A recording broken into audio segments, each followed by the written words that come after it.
cardíaco, como hemos venido diciendo, depende del volumen sistólico y de la frecuencia cardíaca. Ahí es un poco diferente en adultos que en niños, porque en niños este volumen sistólico no va a variar mucho. Su corazoncito no se va a dilatar tanto como en un adulto para compensar, para que el gasto cardíaco siga normal. Lo que sí va a haber es un aumento de la frecuencia cardíaca. Y ese es un signo que ustedes pueden ver, la taquicardia, en los pequeñitos como signo premonitorio, patognomónico de que un niñito está en shock y pensar que pudiera ser un shock cardiogénico. Ese volumen sistólico depende, a su vez, de la precarga, de la contractibilidad cardíaca y de la poscarga. Esa contractibilidad cardíaca va a estar alterada conforme la enfermedad haya avanzado o dependiendo de la alteración estructural que tenga el paciente. Y esa precarga también se puede definir como un volumen diastólico final o la diferencia entre la presión sistémica y la presión de la aurícula derecha. Y mucho esta precarga depende, en el algoritmo ahí que nos han puesto sus colegas, del volumen intravascular, de la capacitancia vascular, de la distensibilidad que va a tener ese ventrículo y de la presión intratorácica. Y ahí está la ley de Starling que nos mencionaba, que esta ley nos dice que esta presión diastólica final en los ventrículos, mientras que vaya aumentando, que puede ser por la precarga en el corazoncito, mientras va aumentando, eso hace que aumente el volumen sistólico final, ¿listo? Y en un corazón normal, ambos aumentan.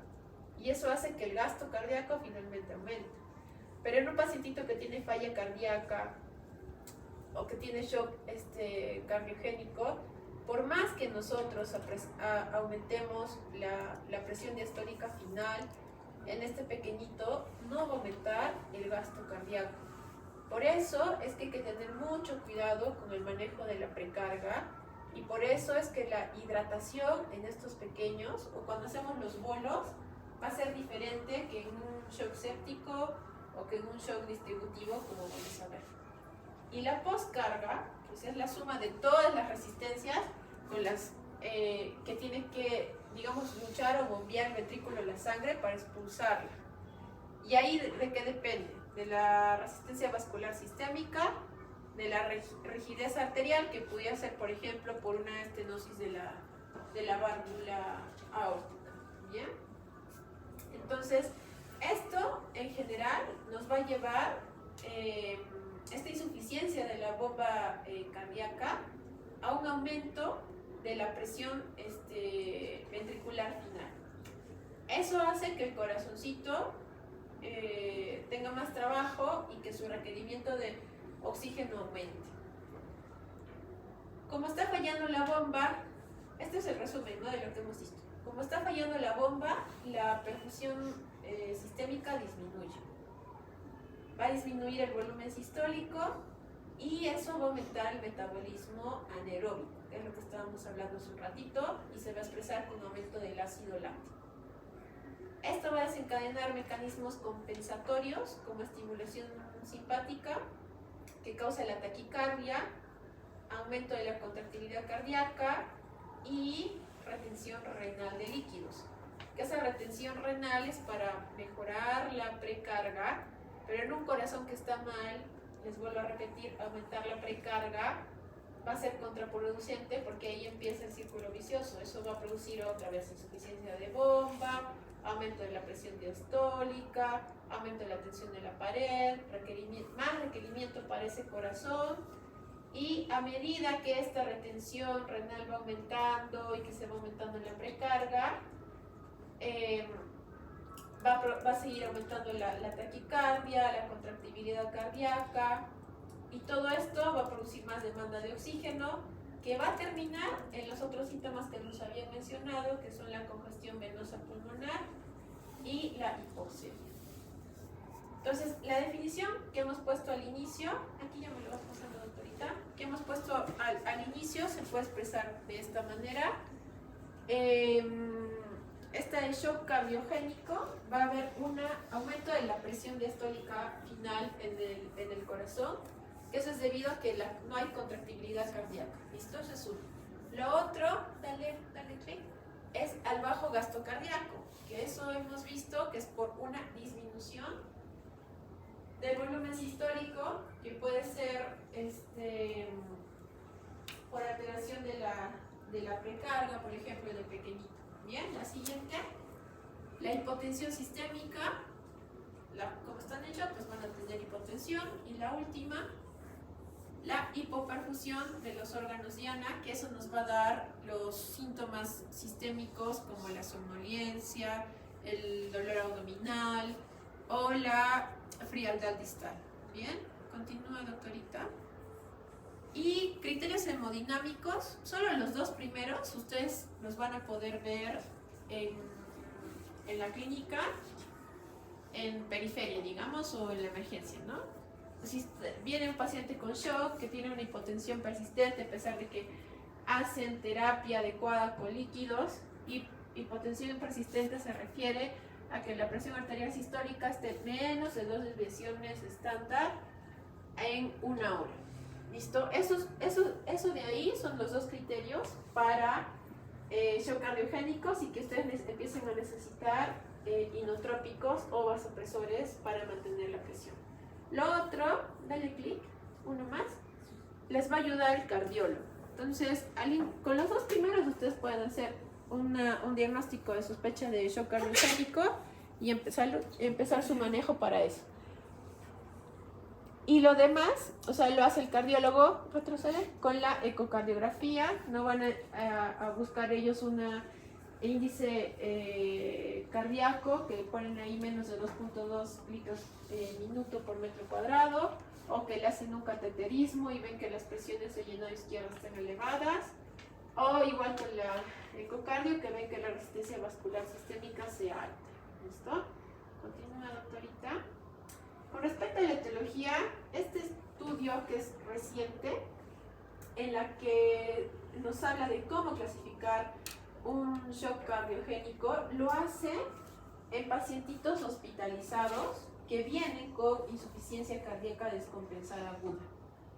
¿Y qué es lo que ven aquí?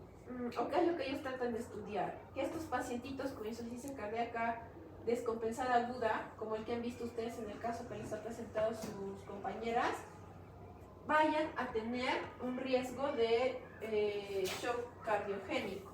¿Listo? Y ellos han encontrado que de todos los pacientes que se hospitalizan por insuficiencia cardíaca, al menos un 26% van a tener shock cardiogénico. Y de esas etiologías, lo que hemos venido mencionando son las cardiomiopatías, miocarditis y como tercer lugar, las enfermedades congénitas cardíacas. Como este es un hospital de referencia, pues también se pone ahí como una etiología de trasplante de médula ósea como falla del trasplante. ¿Listo? Continúa, doctorita. Entonces ustedes acuérdense nomás, cardiomiopatía, miocarditis y enfermedades congénitas cardíacas. Una más. Y los síntomas son todos los que hemos venido hablando. Acá les voy a poner énfasis a los síntomas porque para que los recuerden, porque no se han mencionado muy bien en la exposición. Y estos síntomas son bien parecidos, son iguales, mejor dicho, a los de insuficiencia cardíaca. Bien, un niñito que empieza a tener dificultad para alimentarse, falla de crecimiento, que está irritable, letárgico, que tiene disnea, palpitaciones, sudoración, o como el caso, ¿no?, que hemos tenido, dolor abdominal y vómitos. Y todo esto se va a producir por la patología que está al ladito, ¿no? Dificultad para alimentación, porque tienen edema pulmonar, porque la perfusión de oxígeno está muy bajita, y esto va a llevar a la falla de crecimiento. La irritabilidad o la letargia es por la falta del oxígeno a órganos blancos, como el cerebro, ¿no?, o isquemia miocárdica inclusive. La disnea ya por congestión pulmonar. Y lo que decían sus compañeras, que bien lo dijo Milagros, ¿no?, la isquemia intestinal o la hepatomegalia congestiva, que esto ya nos habla de un paciente que que no ha recibido tratamiento, es una insuficiencia cardíaca muy severa. Bien, continúa. Y los signos, ¿qué ustedes van a encontrar en estos niñitos que vienen con insuficiencia cardíaca? O si es que vienen ya muy malitos y pensar que están en shock, pues las extremidades frías, pulsos débiles o un llenado capilar prolongado. La taquicardia, que va a ser muy desproporcionada en ese pequeñito, la taquipnia, un estrechamiento de las presiones, o sea, lo normal, digamos, de presión es 120-90, pero ustedes le encuentran una presión de 85-80, 85-70, ¿no? Esa disminución, ¿qué es eso? ¿Sabes? ¿No? Y los signos de congestión, ¿no? Los crepitantes, la hepatomegalia o el ritmo de galope que ya hemos visto, que puede ser por el S3 cuando hay una dilatación ventricular y hay una sobrecarga ahí en el volumen, un llenado rápido, ¿no? En la diástole, o el otro que es por la hipertrofia ventricular, que es la y lo que va a producir el sonido es la contracción auricular. Bien, continúa, doctorita. Y en ese estudio que les traía, me pareció bien interesante mostrárselos, porque todos estos pequeñitos que han entrado, como les digo, todos tenían insuficiencia cardíaca. Algunos hicieron shock cardiogénico y otros no. Pero los síntomas, para todos, los síntomas son iguales. En insuficiencia cardíaca y en shock cardiogénico son los mismos síntomas.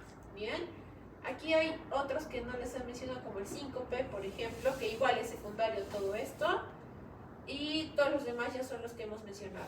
Y en los signos, sí que pudiera, la siguiente doctorita, haber algunos que les pudiera decir que los pequeñitos, continúa, pudieran estar entrando a shock o tener un shock cardiogénico dentro de las primeras 24 horas, que era la taquipnia, ¿no? Que es por de lo que hemos estado hablando, que ese gasto cardíaco se va a ver, no va a tratar de mejorar tanto por el volumen sistólico, sino por el aumento de la frecuencia cardíaca. Las retracciones en estos pequeñitos también nos habla o tiene más valor para pensar en que este pacientito está en shock, y el edema periférico, ¿bien? Así, igual que eso es raro, ¿bien? Y la clasificación que se hace aquí para shock cardiogénico va de la a la, pero esta clasificación les sirve más para ver la mortalidad en los pacientitos. Igual en el estadio A nos habla de un riesgo, inicio del shock, el shock clásico, un shock que se está deteriorando y ya un shock extremo en el que él tiene que hacer RCP. Al inicio pues no va a haber ningún síntoma, su riesgo de mortalidad es bajo, 7%. Uno que está iniciando es un pacientito que tiene hipotensión y que para mantener la presión pues empiezan ustedes a necesitar agentes vasoactivos. En el clásico es que necesitan ya agentes vasoactivos o que pueda tener otro criterio de shock cardiogénico, y cuando ya hay más deterioro es que necesitan más de 2 agentes vasoactivos o soporte circulatorio mecánico extracorpóreo. ¿Bien? Y ya en el último pues es que tienen que hacer RCP. Continúa, doctorita. Y nuevamente esta imagen nos ayuda para hacer la clasificación en nuestros pequeñitos del shock cardiogénico clínicamente. Ay, disculpa un ratito ya.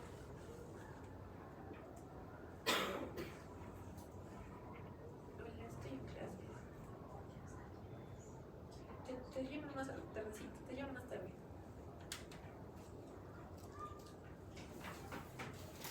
Entonces, tenemos el shock cardiogénico.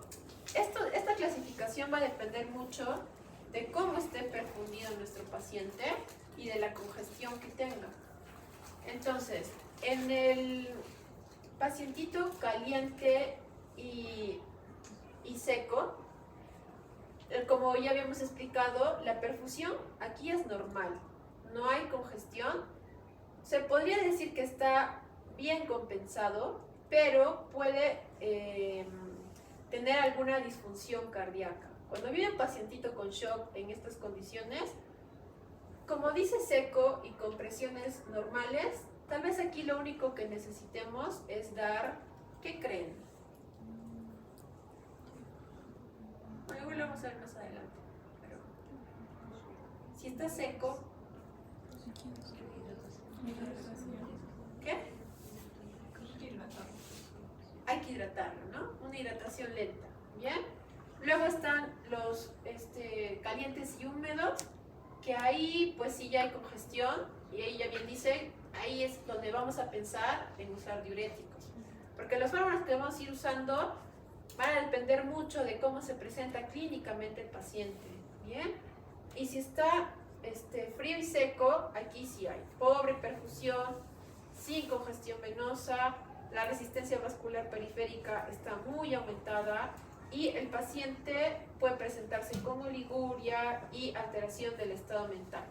Y usualmente estos pacientes aparecen muy descompensados, muy enfermitos, ¿listo? Y los que son de muy ya mal pronóstico son los que son fríos y húmedos, porque ahí, si está frío, uno piensa en mejorar la frecuencia cardíaca, en por ahí ponerle un poco de líquidos, pero también está seco, ¿no? Por lo que está seco, ¿listo? Perdón, húmedo. Pero por lo que está húmedo, pues no vamos a poderle poner tantos líquidos a este pequeñito, porque igual vamos a tener que usar diuréticos. Este de acá es el pacientito que seguramente va a requerir más tempranamente soporte mecánico. Bien, continúa, doctorita. Y en el manejo, pues vamos haciendo un manejo general. ¿Se acuerdan ustedes del ABC? Que ahorita lo vamos a ver. Pero al final el objetivo es mejorar el suministro de oxígeno al organismo del pequeñito, equilibrar la perfusión tisular y el requerimiento metabólico, mantener la función de los órganos y evitar la progresión a paro cardíaco. Y ahí hacemos el ABC, que usualmente, continúa doctorita, en la vía aérea, pues estos pacientitos usualmente tienen la vía aérea permeable. En la circulación pasa lo que hemos estado viniendo hablando en la fisiopatología, van a tener taquicardia, en la ventilación van a tener taquimia, y acordarse que si usted tiene un paciente con shock, que tiene esfuerzo respiratorio, retracciones, aleteo, quejido, que son muchos de los casos que, en el caso que hemos visto, los síntomas que ha tenido, no las retracciones y el quejido, que puede ser resultado del edema pulmonar, deben pensar, o puede ser algún signo que los distingue en pensar en shock cardiogénico de las otras formas de shock. Luego en la circulación, todos los signos que hemos visto, la taquipnia, la hipotensión, los pulsos periféricos disminuidos, oliguria, los que estoy escritos, ¿no? Y en el déficit neurológico, pues es secundario a todo lo que le está pasando al pequeño, va a estar usualmente con alguna alteración de conciencia, y cuando en el ABCDE que se hace, se expone en el paso E, lo que van a encontrar nomás es la frialdad de las extremidades. Continúa. Entonces aquí conectan ustedes a su pacientito un monitor multiparámetro, idealmente para hacer la monitorización de las funciones vitales, que eso es lo mínimo que se pide cuando están pensando en esto. Continúa, doctorita. Los exámenes de sangre no necesitan muchos, en verdad, gases, electrolitos, para ver su estado ácido-base, y si es que hay alguna alteración hidroelectrolítica, pues poder corregirla mientras ustedes van recibiendo los resultados del laboratorio, ¿no? Ahí mucho van a depender de cuánto se demore su laboratorio en darle los resultados. Continúa, doctorita. Y la terapia debe ser dirigida por objetivos, de acuerdo a lo que ustedes están monitorizando, ver si van a poner o van a seguir usando líquidos, si le van a transfundir, qué inotrópicos van a usar, y la respuesta rápida, nuevamente les digo, a los resultados del laboratorio. Continúa. Terapias o medidas iniciales de apoyo. Este pequeñito, como tiene una disminución en la demanda de oxígeno, pues lo vamos a mandar a reposo ir vigilando ahí que no haya alguna otra alteración, que aumente la demanda de oxígeno como la fiebre, por eso hay que monitorizar la temperatura. La posición idealmente es una semifowler con la cabecera a 45 grados. La administración de oxígeno que hemos estado viendo, que puede ser por máscara de reservorio y mascarilla, cada una es poco probable, ¿no? Pero ir viendo que en algún momento tal vez vaya a necesitar ventilación mecánica. Continúa, ¿no? Que ya está acá la ventilación asistida, que esta ventilación nos va a ayudar también a disminuir la precarga en los pequeñitos. ¿Listo? Y esto les pone acá en terapias de apoyo la prostaglandina para neonatos. Hay muchas cardiopatías que se pueden presentar en las primeras horas de vida, como insuficiencia cardíaca o incluso llegar a shock.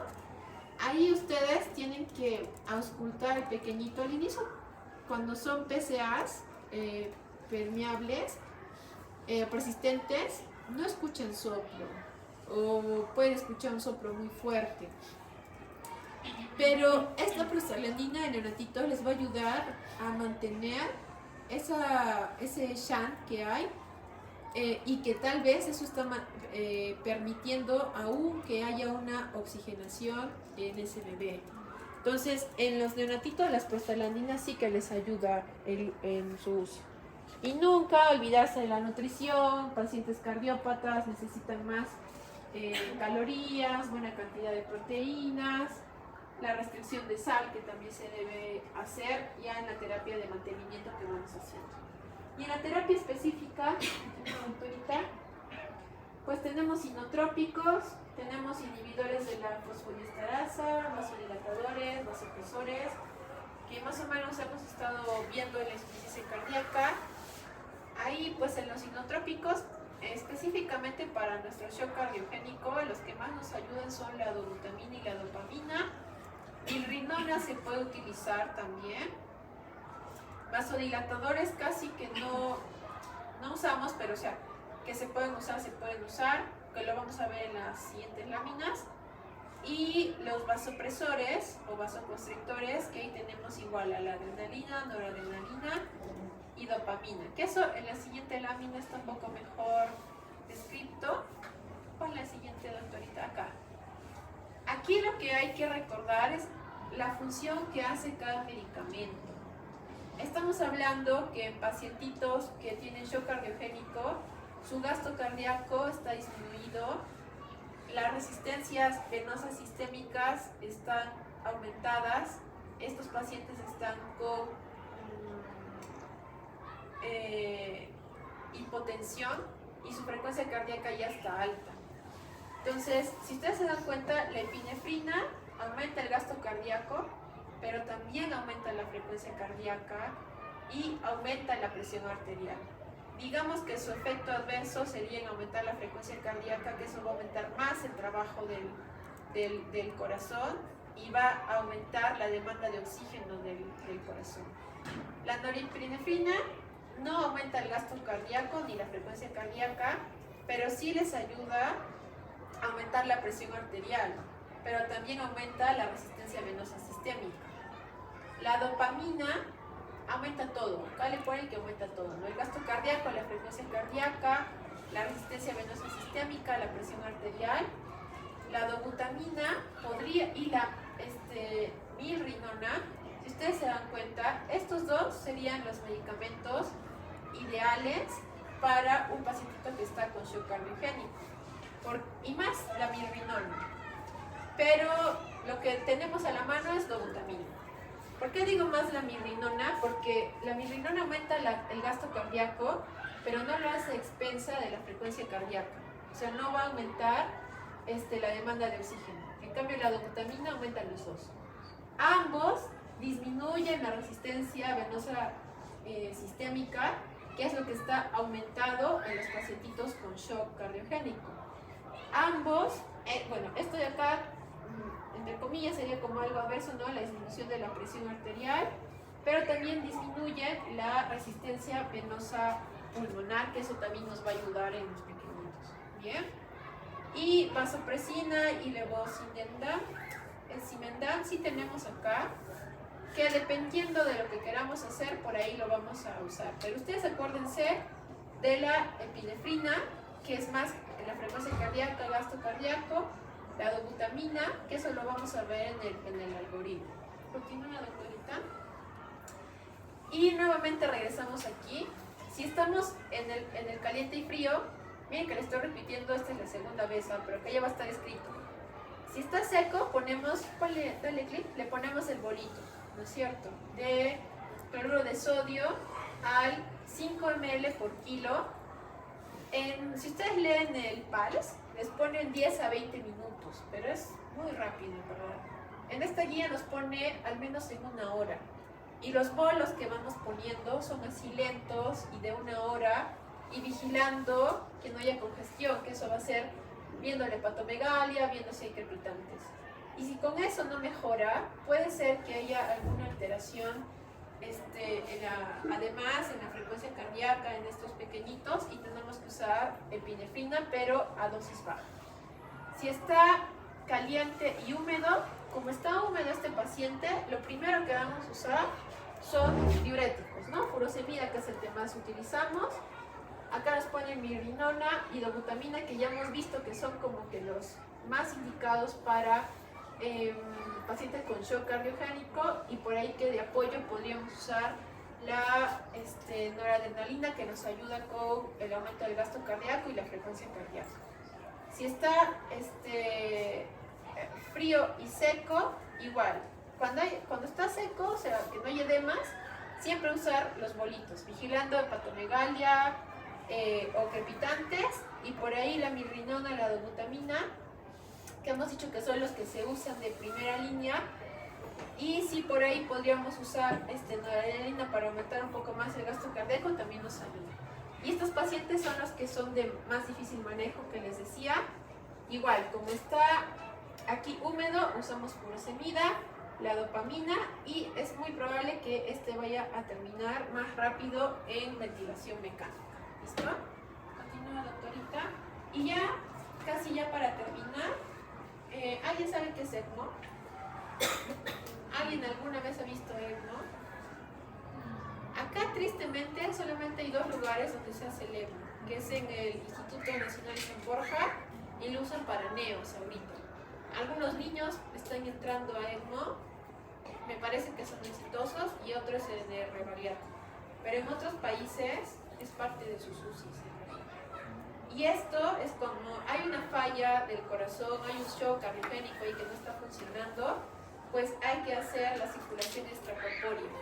Y es dejar descansar el corazoncito, y una máquina empieza a bombear la sangre a todo el cuerpo. ¿Listo? Y en verdad este sistema ha revolucionado la supervivencia de muchos niños y adultos también, y es como un puente para facilitar el trasplante, porque al final a donde va a terminar este pequeñito es el trasplante cardíaco. ¿Listo? Entonces, como conclusiones, todo este síndrome clínico de shock es uno de los problemas más dinámicos, porque han visto que hay que ir cambiando, monitorizando, mirando, que no se congestione, cuánto está orinando, si no está orinando, cómo está la presión, si mejora la frecuencia, varias cosas, ¿no? Un manejo de UCI, ¿bien? La mortalidad es cuando no reconocemos y no manejamos tempranamente, y las causas más comunes siguen siendo, acá nos ponen cardiopatías congénitas, infecciones cardíacas, miocarditis, ¿no? Y gracias a un mejor diagnóstico prenatal, pues estas cardiopatías congénitas están reduciéndose en el tiempo como la primera causa de insuficiencia cardíaca y de shock cardiogénico. ¿Listo? La presentación clínica se puede solapar con otros tipos de shock, como vamos a ver en el caso clínico, y el pilar del manejo va a ser como la combinación de varias terapias que hemos estado viendo, ¿no? De epinefrina, norepinefrina, la dobutamina, que se pueden usar en conjunción para mejorar esa función cardíaca. ¿Listo? La ECMO, si es que está disponible, pues le va a ayudar a ese pequeñito a llegar a trasplante hepático si es un shock de que no vamos a salir en los pequeñitos. Bien, y acá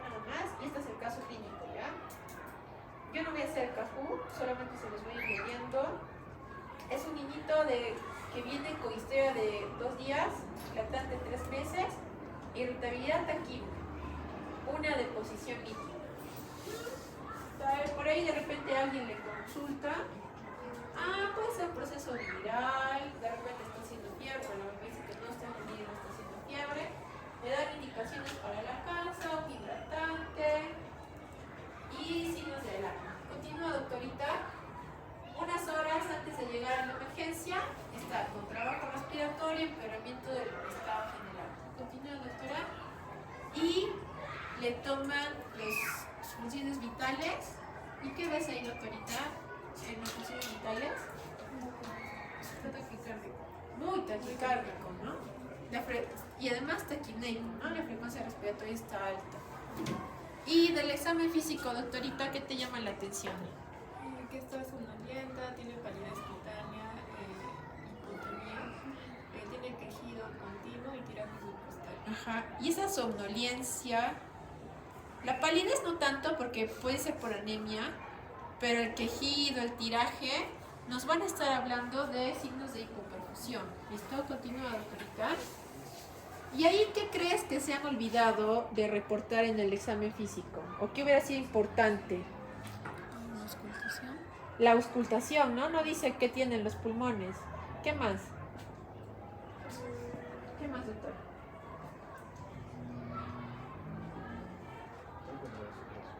¿Qué? Ya, la saturación. ¿Algo más? ¿Algo más, doctorita? La presión arterial. No está la presión, ¿no? Y es bien importante. Y en emergencia siempre deben tomar la presión. Y una cosa más les falta.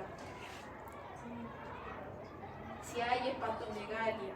Perfecto. Más hepatomegalia, ¿bien? Porque la hepatomegalia nos habla de insuficiencia cardíaca. Continúa, doctora. Entonces, los pulsos, la hepatomegalia, todo lo que ustedes me han dicho, ¿no? Continúa. Entonces, aquí la causa más probable, todavía no le des clic. ¿Cuál crees que sería, doctorita? Olvídate de la clase de shock cardiogénico. Olvídate de las cardiopatías. Es un niño que viene así con estrés. Por ahí te dicen que tiene una historia de diarrea, está taquicárdico, taquineico, una deshidratación, pero más que deshidratación, no, un paso más allá de deshidratación. Shock hipovolámico o sepsis, ¿no? ¿Ya? Sepsis también, ponle ahí hay una sepsis. Entonces, continúa, doctorita, pero hay que tener cuidado. No siempre lo más frecuente, porque como hemos visto en el shock, hipovolémico, shock séptico son los más frecuentes y después están los cardiogénicos, está la cala. Entonces, ¿qué hicieron con este pacientito? Sospecharon en sepsis, shock de distribución, le ponen su bolo, le empiezan los antibióticos y el paciente empeora. Le falta más agua, le ponen su otro bolo, ya no de 10, sino de 20. Y el paciente sigue peor, con más trabajo, y si es que estaba saturando bien, no sabemos, empieza a saturar 70. Está saturado 70, le ponen oxígeno a alto flujo, 10 litros. ¿Listo? Continúa, doctorita. Y así con su canulita o la máscara, no, ¿qué era? Con alto flujo lo mandan a piso. Y el médico que lo reciba en piso, y eso es importante, a pesar de que ustedes tengan un paciente que lo ha visto otro médico, cuando usted lo recibe y le dice que está peor que cuando él lo recibió, tiene que volver a hacer el examen. Miren, la frecuencia cardíaca está igual, 189. Aquí ya el médico le tomó la presión arterial, que felizmente está normal, ¿listo? Está saturando bien, el llenado capilar ya está menos, tiraje por todos lados y le ausculta un solo. Entonces este doctor llama a la UCI, lo terminan por intubar, continúa, doctorita, y le toman más exámenes. Y miren, ahí le han pedido gases. ¿Qué dicen los gases, doctorita?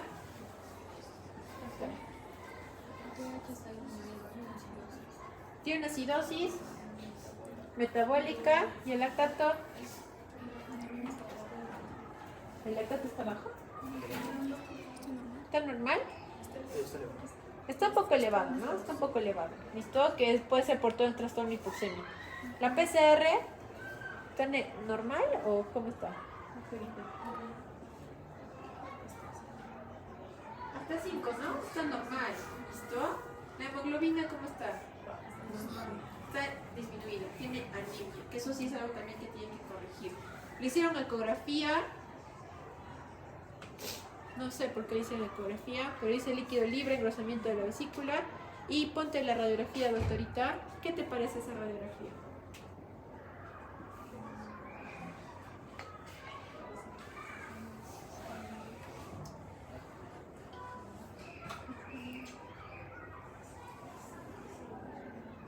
¿Qué opinas, doctora?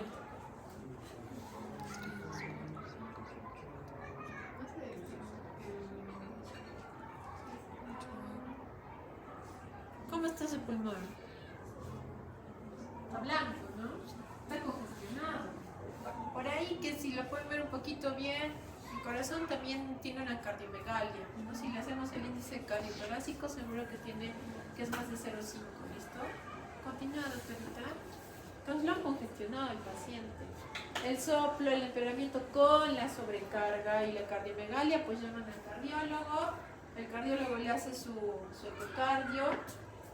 Ahí le han puesto el ecocardio, a ver, ponla. Y miren, tremenda aurícula que tiene. Que puede ser por alguna alteración cardíaca o puede ser por toda la sobrecarga de líquidos que se le ha puesto al pequeño. ¿Bien? Entonces, aquí les traigo un pequeño algoritmo que nos puede ayudar como para diferenciar o que diferencien de un shock cardiogénico de otro tipo de shock, ¿no? Si ustedes tienen un pacientito que viene con shock, tienen que tratar de determinar qué tipo de shock es. La primera pregunta, historia de traumatismo. Si no tuvieran ninguna historia de traumatismo, se preguntan si hay historia de pérdidas. En este pequeñito lo único que tenía era una diarrea. O sea, no podían pensar que fuera un shock hipovolémico por una diarrea. ¿Listo? Luego se preguntan si hay fiebre, hipotermia, compromiso en el paciente. Ahí podrían pensar en shock séptico. Nuestro paciente no tenía fiebre, pero pensaron en shock séptico. ¿Listo? Tenía una diarrea, también pensaron en shock hipovolémico. Y el examen cardíaco, si eso todos ustedes dicen no, agudizar sus oídos para el examen cardíaco y por ahí que le pueden encontrar un soplo, que le pueden encontrar ritmo en galope y pensar en shock cardiogénico, que las causas, pues arritmias que vamos a ver ahorita, cardiopatías congénitas, miocarditis, que es una patología que no se tiene muy en consideración y que en este pequeñito podría ser por miocarditis, por ese antecedente de diarrea. O sea, estas miocarditis usualmente son secundarias a procesos infecciosos en los niñitos. ¿Listo? Más raro, traumatismo cardíaco no traumático, taponamiento cardíaco no traumático, perdón, o algún fármaco que produzca cardiotoxicidad. Siguiente. Entonces ahí, una vez que ya hemos llegado al diagnóstico de shock, ¿qué hacemos? ¿Se acuerdan ustedes de su cuadrito del caliente seco, caliente húmedo, del frío seco, frío húmedo? Pero siempre la monitorización, la oxigenoterapia, la crioterapia, es un manejo de uso. ¿Listo? Todas sus funciones vitales. Y este es otro algoritmo para el manejo que tal vez si ustedes lo evalúan en retrospectiva al pacientito, por ahí el papá les diría, ¿no?, que estaba más irritable, con disnea, que por ahí sí lo notaba que sudaba. En los laboratorios que ya le pedimos, lo que más nos va a ayudar de repente son los gases arteriales, viendo el lactato, perfil bioquímico buscando otras patologías, las enzimas cardíacas, ¿ya? Las que hemos estado pidiendo, la troponina, la BPN, que nos va a ayudar. Lo ponen a oxigenoterapia y aquí hay que tener mucho cuidado. Y pueden, si al inicio de repente ustedes no reconocen bien si es húmedo o no, aunque ver edemas o auscultar crépitos o hepatomegalia, sí lo pueden hacer. La reanimación hídrica lo van a hacer solo si es que es un pacientito que no tiene edemas. ¿Listo? Por ahí podrían iniciar con la reanimación hídrica, pero si es que no se han dado cuenta que tuviera edemas o qué sé yo, pero teniendo precaución con signos de sobrecarga, igual irlo auscultando y ver si aparece patología. Los diuréticos también van de inicio. Acá, si es que ustedes lo ven al pacientito con edemas, ¿no? Ay, acá me he equivocado, ¿no? Les he dicho mal. Creo que ni cuenta se me ha dado lo que les he dicho. Acá les dije viendo edemas, ¿no? Sí. O sea, si el paciente tiene edemas, no le van a poner agua, ¿no es cierto? Si tiene edemas, lo que usamos son diuréticos. Entonces, muchos va a depender de cómo le estén viendo clínicamente ustedes al paciente. Y para liberar la poscarga, podría llegar ese paciente a ventilación mecánica. Y lo que hemos venido diciendo, en la mayoría de los cuadritos de los tipos de shock cardiogénico, lo primero que usamos es la dobutamina. Entonces, en infusión ustedes se aprenden a preparar la dobutamina, que es lo que van a usar para este tipo de shock, la dosis, y le pueden empezar a infundir al pequeñito. Y si el shock persiste, que puede ser por alguna falta de aumento en la frecuencia cardíaca, por ejemplo, o si es que las resistencias vasculares sistémicas son bajas y no altas, podríamos usar noradrenalina. Y hasta acá ustedes pueden llegar. De ahí ya va a ser manejo que van a hacer en UCI, y lo que no tenemos no es el ECMO. O sea, ese pacientito que está en shock y que a veces no reconocemos o no vemos algunos factores que nos pueden llevar al shock cardiogénico para prevenirlo, va a fallecer ese pequeñito. Salió de la UCI, le han tomado exámenes, la ProBPN, que igual que en el otro caso está alta, su PCR negativa, la hemoglobina parece que lo han transfundido, porque no les he puesto acá, creo, ¿no? Lo tenía 8, lo han mejorado 10, y miren, sus gases han mejorado. Y de ahí ustedes lo estabilizan y lo refieren al paciente para que ya el cardiólogo se encargue de ver cuál puede ser la causa y el tratamiento específico. ¿Listo? Más o menos así hacemos en el shock cardiogénico. ¿Bien? ¿Tienen alguna pregunta?